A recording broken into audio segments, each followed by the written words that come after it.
Hello everyone. So today I thought I would take a image from my sketchbook and colour it.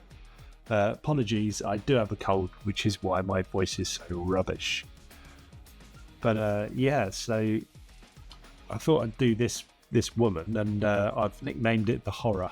That's where I'm sort of going with it, just because of my cold.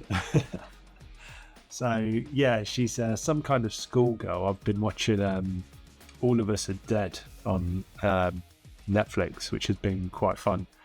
And I thought, yeah, all right, then I'll do a schoolgirl that's like getting her own back on her bullies.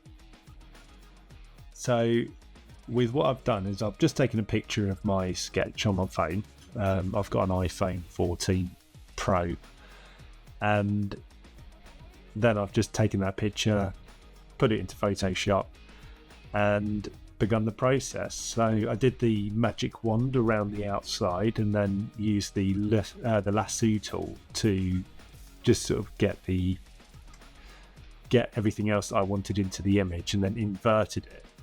So you can go to select and then invert there, and then I filled it in with just a grey,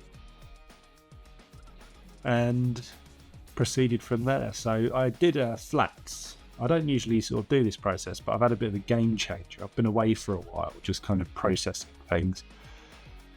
But yeah, so I've decided to start doing things a little bit more simply than I used to, because I was finding things a bit overwhelming, I suppose.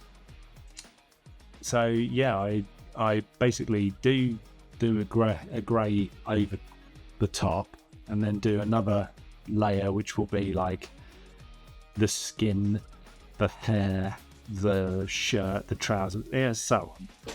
And that means that I can select those particular things later on when I do like shadows and stuff like that.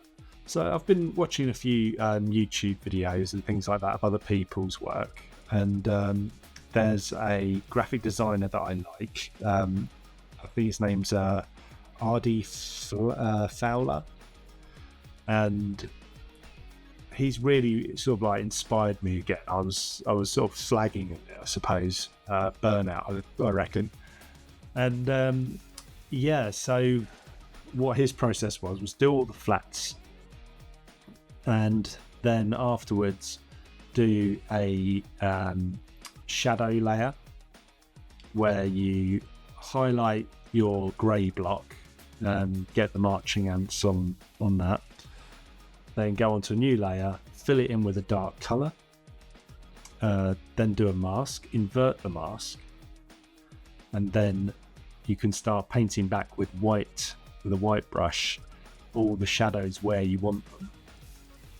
And then using the same process, but this time for a highlight, you would create a new layer, pick a brighter colour. The colour that I used was a sort of like very light brown. Switch that to screen, give it another layer mask, invert that layer mask, and then you can start painting back using the white brush all the highlights. And that works as well with the bloom that I do at the end. And I thought I'd follow this process a bit and just see what I could do with my own artwork, see if I could just bring it a bit more to life. And yeah, I managed it. So yeah, with the shadow layer, I don't think I said, but with the shadow layer, you want to switch out to multiply first, then do your mask and invert the mask.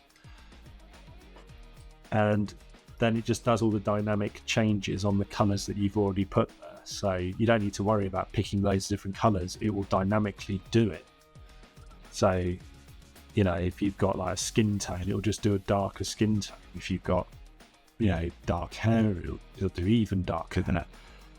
So it's great like that. It's just a way of making it a lot easier on yourself. But anyway, yeah, I haven't put a video up for a while, and I just thought, well, this has gone really, really well, and I'm feeling a bit more myself. So yeah, let me know what you think in the comments below, and if you'd like to see more of this and more of the sketchbook art, or even see me drawing some of my sketchbook art, let me know. Other than that, enjoy the video.